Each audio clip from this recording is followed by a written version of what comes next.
Hello friends. So friends, if you are trying to download HDFC Sky Stocks Demat IPO MF app and you could not download it because there is a error, and that is your device is not compatible with this version. So what's the reason behind this error?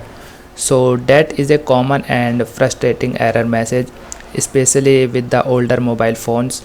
The message your device is not compatible with this device usually mean the app developer has set requirement that your phone does not meet. Okay, so I think you need to replace your device with the latest feature, but you can try some method to fix it.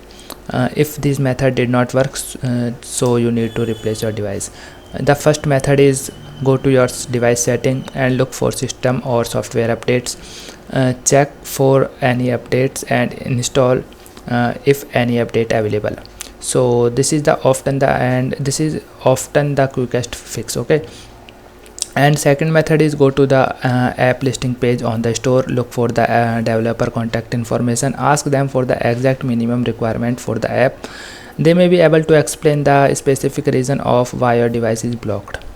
So that's all in this video. I hope you like this video. If you like this video, then please hit the like button. Thank you.